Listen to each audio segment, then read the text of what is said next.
ಈಗ ಕನ್ನಡ ಮೋಜು 360ಯಲ್ಲಿ quick bits ಸುತ್ತು ರವಿ ಮಂಡ್ಯ ಅವರೊಂದಿಗೆ. ಸೊ ನಾನೀಗ ಪಟ್ ಅಂತ 10 ಪ್ರಶ್ನೆ ಕೇಳ್ತಾ ಹೋಗ್ತೀನಿ. ನೀವು ಒಂದೊಂದೇ ಪದದಲ್ಲಿ ಒಂದೊಂದೇ ವರ್ಡ್ ಅಥವಾ ಒಂದೊಂದು ಲೈನಲ್ಲಿ ಆನ್ಸರ್ ಮುಗಿಸ್ತಾ ಹೋಗ್ಬೇಕು. ನಿಮ್ಮ ಪ್ರಕಾರ ಹಾಸ್ಯ ಅಂದ್ರೆ ಹೇಗಿರ್ಬೇಕು? ಹಾಸ್ಯ ಅಂದ್ರೆ ಮನ್ಸಿಂದ ನಗೋ ಥರ ಇರಬೇಕು ಅಲ್ವಾ, ಸುಮ್ಮನೆ ಆ ಥರ ಅಲ್ಲ. ಸೊ ಫುಲ್ಲು ಮುಗುಳ್ನಗೆ ಅಂತ ಅಂದರೆ ಅವ್ನಿಗೇನಾದರೂ ಒಂದು ಸಣ್ಣ ಒಳಗಡೆ ಕಾಯಿಲೆ ಇದ್ರೂ ಅದು ಹಂಗೆ ನಿರ್ಣಾಮ ಆಗಬೇಕು ಅವ್ರ ನಗು ನೋಡಿ. ಸೊ ಆ ಥರ ನಗಬೇಕು, ಮನಸ್ಫೂರ್ತ ನಗಬೇಕು, ಆ ಥರ ಇರಬೇಕು ಅವನಿಗೆ. ನಿಮ್ಮ ಪತ್ನಿ ಮಾಡುವ ಯಾವ ಅಡುಗೆ ತುಂಬಾ ಇಷ್ಟ?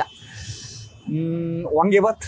ಈಗಲೂ ನಿಮ್ಮ ಮನಸ್ಸಲ್ಲಿ ಉಳ್ಕೊಂಡಿರೋ ಚಿಕ್ಕನ್ ದಿನ ಒಂದು ನೆನಪು? ನನ್ನ ಹೆಂಡತಿಗೆ ನಾನು ಹೊಡೆದಿರೋದು ಅಂದರೆ ಅವಳು ಯಾವಾಗಲೂ ಗೋಲಿ ಬುಗ್ರಿ ಮಕ್ಳ ಜೊತೆ ಗೋಲಿ ಬುಗ್ರಿ ಆಡ್ತಾಯಿದ್ಲು.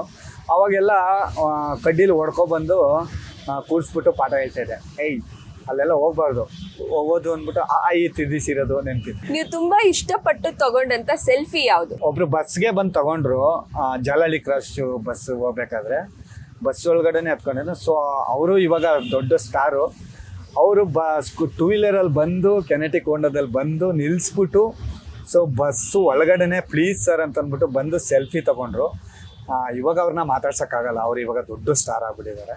ಸೊ ಆ ಸೆಲ್ಫಿ ನಂಗೆ ತುಂಬಾ ಖುಷಿ ಕೊಡ್ತೀನಿ. ಓಕೆ, ಯಾರಿಗೆ ತುಂಬ ಭಯ ಪಡ್ತೀರಿ? ನಾನು ಭಯ ಪಡೋದು ಅಂದರೆ ನನ್ನ ಸಾವುಗೆ. ಯಾಕೆ ಅಂದರೆ ಅದು ಇವಾಗಲೇ ಬರದೇ ಇದ್ದರೆ ಒಳ್ಳೆಯದು. ಯಾಕೆಂದರೆ ನನ್ನ ಕನ್ಸುಗಳು ತುಂಬಾ ಇದೆ. ಮನೆ ಕಟ್ಟಬೇಕು, ನನ್ನ ಮಗನ ಮದುವೆ ಮಾಡಬೇಕು, ಮೊಮ್ಮಕ್ಕಳನ್ನ ಹಾಕ್ಸ್ಬೇಕು. ಸೊ ಇದು ಅದಕ್ಕೆ ಭಯ ಪಡ್ತೀನಿ. ನಾನು ಸಾವುಗೆ ಭಯ ಪಟ್ಟರೆ ಇನ್ಯಾರಿಗೂ ಭಯ ಪಡೋಲ್ಲ. ಯಾಕೆ ಅಂದರೆ ನಾನು ಭಯ ಪಡುವಂಥ ಕೆಲಸ ಯಾರಿಗೂ ಏನು ಮಾಡಿಲ್ಲ, ಯಾರು ಇದು ಮಾಡಲ್ಲ. ಸೊ ಸಾವುಗೆ ತುಂಬಾ ಭಯ ಪಡ್ತೀನಿ. ಯಾಕೆ ಅಂತಂದರೆ ಅದೇ ಹೇಳಿದ್ನಲ್ಲ, ನಾನು ಮಾಡುವಂಥ ನನ್ನ ಗುರಿ ಇನ್ನೂ ತಲುಪಿಲ್ಲ. ಸೊ ಗುರಿ ತಲುಪಿದ ಮೇಲೆ ಏನಾದ್ರು ಆಗಲಿ, ಅದಕ್ಕೊಂದು ಇರುತ್ತೆ. ನೀವು ತುಂಬಾ ಇಷ್ಟಪಡುವಂತ ಕನ್ನಡ ಸಿನಿಮಾ ಹೀರೋ ಹೀರೋಯಿನ್? ಅಲ್ಲ, ಹೀರೋ ದರ್ಶನ್ ಸರ್ ಅವೆಲ್ಲ ಸೆಲೆಕ್ಟ್ ಆಯ್ತಲ್ಲ. ಹೀರೋಯಿನ್ ಅದಕ್ಕಿಂತ ಮುಂಚೆ ನಮ್ಮ ಬಾಸು. ಓಕೆ, ನಮ್ಮ ಹೀರೋ ಮಂಡ್ಯದ ಗಂಡು ಅಂಬರೀಶ್ ಸರ್ ಅವ್ರನ್ನ ಭೇಟಿ ಮಾಡೋ ಅವಕಾಶ ಸಿಕ್ಕಿತ್ತು ಅಂದರೆ ನಾನು ಅವಾಗೆಲ್ಲ ರಣಬೇರಿ ನೋಡಿದಿರ ಸಿನಿಮಾ, ಅವಾಗ ಮುಂಜಾನೆ ಸಿನಿಮಾ ನೋಡಿದ್ರೆ ಅವಾಗ ತುಂಬಾ ಚಿಕ್ಕೋನು ನಾನು. ಅವಾಗೆಲ್ಲ ಅಂದರೆ 9th ಸ್ಟ್ಯಾಂಡರ್ಡು. ಅವಾಗೆಲ್ಲ ನಮ್ಮ KRS ಹತ್ರನೇ ತೆಗ್ದಿದ್ದು. ಅವಾಗೆಲ್ಲ ಹೋಗ್ಬಿಟ್ಟು ಬೆಳಿಗ್ಗೆ ಹೋಗಿ ನಿಂತ್ಕೊಂಡ್ರೆ ಅವ್ರು ನೋಡಿಕೊಂಡು ಸಾಯಂಕಾಲದವರೆಗೂ ಅವ್ರು ರೆಸ್ಟ್ಗೆ ಹೋದ್ರೂ ಬಿಡ್ತಿರಲಿಲ್ಲ. ಅವ್ರು ಹೋಗಿ ಹೋಟೆಲ್ಗೆ ಹೋಗಿ ರೆಸ್ಟ್ ಮಾಡಿದ್ರು. ಅವ್ರು ಬರೋವರೆಗೂ ಅವ್ರು ಕಾಯ್ಕೊಂಡು ನೋಡಿಕೊಂಡು ನಿಂತ್ಕೊಂಡು ಬಂದಿದ್ದೀನಿ. ಭೇಟಿ ಮಾಡಿದ್ದೀನಿ, ತುಂಬ ಸಲ ಭೇಟಿ ಮಾಡಿದ್ದೀನಿ. ಅವ್ರ ಬರ್ತಡೇಗೂ ಮಿಸ್ ಮಾಡ್ತಿರ್ಲಿಲ್ಲ. ಪ್ರತಿ ಬರ್ತಡೇಗೆ ಹೋಗಿ ಅಲ್ಲಿ ಕಿರ್ಚಾಡಿ ಬೈಸ್ಕೊಂಡು ಬಂದಿದ್ದೀನಿ. ಸೊ ಕನ್ನಡ ಚಿತ್ರರಂಗದಲ್ಲಿ ನೀವು ತುಂಬಾ ಇಷ್ಟಪಡುವಂತ ಹಾಸ್ಯ ನಟರು ಯಾರು? ಹಾಸ್ಯ ನಟರು ಜಾಸ್ತಿ ಅಂದರೆ ದೊಡ್ಡಣ್ಣವ್ರು. ಇತ್ತೀಚೆಗೆ ಅವ್ರನ್ನ ಭೇಟಿ ಮಾಡಿದ್ವಿ. ದೊಡ್ಡಣ್ಣ ಅಂದರೆ ನಂಗೆ ತುಂಬಾ ಪ್ರಾಣ. ಅವರು ಅಂದರೆ ಏನಕ್ಕೆ ಅಂತಂದರೆ, ಸೊ ಅವ್ರು ತುಂಬಾ ದಪ್ಪ ಇದ್ದಾರೆ ನೋಡೋಕ್ಕೆ. ಸೊ ಎಲ್ಲಿ ಅವ್ರ ಎನರ್ಜಿ ಬರೋಕ್ಕೆ ಸಾಧ್ಯನೇ ಇಲ್ಲ. ಹಂಗಿರ್ಬೇಕಾದ್ರೆ ಅದು ಬಿಟ್ಟರೆ ಬುಲೆಟ್ ಪ್ರಕಾಶ್ ಸರ್ ಅವ್ರು ತೀರ್ಕೊಂಡ್ರು.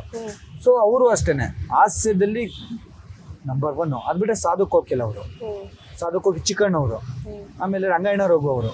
ಸೊ ಎಲ್ಲರೂ ಅವರು ನಿಜವಲ್ಲೂ ಒಂದು ಸಿನಿಮಾ ಪಾಸ್ ಆಗಬೇಕು ಅಂದ್ರು ಹಾಸ್ಯ ಕಲಾವಿದರಿಂದನೇ, ಇಲ್ಲಾಂದ್ರೆ ವಿಲನ್ ಇಂದನೇ. ವಿಲನ್ ಇದ್ರೇನೆ ಹೀರೋ ಆಗೋದು ಅಲ್ವೇ? ವಿಲನ್ ಇಲ್ಲ ಅಂತಂದ್ರೆ ಹೀರೋನೇ ಇಲ್ಲ, ಹೀರೋಯಿನ್ ಇದ್ರೆ ಹೀರೋ ಆಗೋದು, ಹೀರೋಯಿನ್ ಇಲ್ಲ ಅಂತಂದ್ರೆ ಹೀರೋನೇ ಇಲ್ಲ. ಸೊ ಹಿಂಗೆ. ಸೊ ಹಾಸ್ಯ ಕಲಾವಿದರು, ಹಾಸ್ಯ ಇರಬೇಕು.